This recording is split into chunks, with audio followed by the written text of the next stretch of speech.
ಶರದ್ ಋತು ಅಂದ್ರೆ ಮಳೆಗಾಲದ ನಂತರ ಬರುವಂತಹ ಋತು. ಈ ಋತುವಿನಲ್ಲಿ ಬಿಸಿಲಿಗೆ ಮಳೆಗಾಲದಲ್ಲಿ ಕೆರಳಿದ್ದ ವಾತ ಕಮ್ಮಿ ಆಗತ್ತೆ.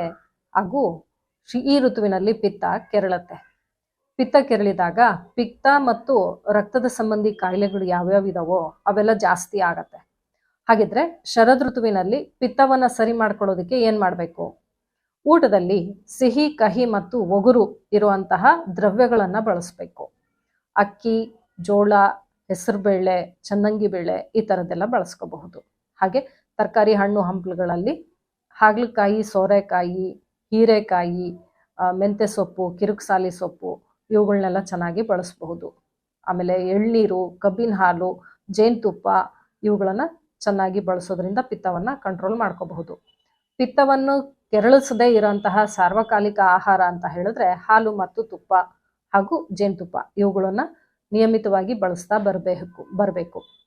ಪಿತ್ತದೋಷದ ಪ್ರಭಾವ ಮನಸ್ಸಿನ ಮೇಲೂ ಇರೋದ್ರಿಂದ ಪಿತ್ತ ಪ್ರಕೃತಿಯವರಿಗೆ ಸಹಜವಾಗಿ ಸಿಟ್ಟು ಜಾಸ್ತಿ ಆಗತ್ತೆ. ಕಿರಿಕಿರಿ, ದುಗುಡ, ದುಡುಕ್ ಸ್ವಭಾವ, ಆತಂಕ ಇವೆಲ್ಲ ಜಾಸ್ತಿ ಆಗ್ತಾ ಇರುತ್ತೆ. ಅಂಥವರೆಲ್ಲ ವಿವೇಚನೆ ಪೂರ್ವಕವಾಗಿ ಮನಸ್ಸನ್ನ ನಿಯಂತ್ರಣದಲ್ಲಿ ಇರಿಸ್ಕೋಬೇಕು. ಈ ಪಿತ್ತದ ಸಮಸ್ಯೆಗಳು ಈಗಾಗಲೇ ಇರುವಂಥವರು ಪಿತ್ತವನ್ನ ತೆಗೆಯೋದಕ್ಕೆ ಏನು ಮಾಡಬೇಕು ಅಂತ ಹೇಳಿದ್ರೆ ಆಯುರ್ವೇದ ರೀತಿಯಲ್ಲಿ ವಿರೇಚನ ಪಂಚಕರ್ಮ ಚಿಕಿತ್ಸೆ ಹಾಗೂ ಲೀಚ್ ಥೆರಪಿ ಅಂದರೆ ರಕ್ತ ಮೋಕ್ಷಣ ಒಂದು ಚಿಕಿತ್ಸೆಯನ್ನು ಕೂಡ ತೆಗೆದುಕೊಳ್ಳೋದ್ರಿಂದ ಪಿತ್ತ ಮತ್ತು ರಕ್ತ ಎರಡನ್ನೂ ಕೂಡ ಶುದ್ಧವಾಗಿ ಕಾಪಾಡ್ಕೊಳ್ಬಹುದು, ಆರೋಗ್ಯವನ್ನ ರಕ್ಷಿಸ್ಕೋಬಹುದು.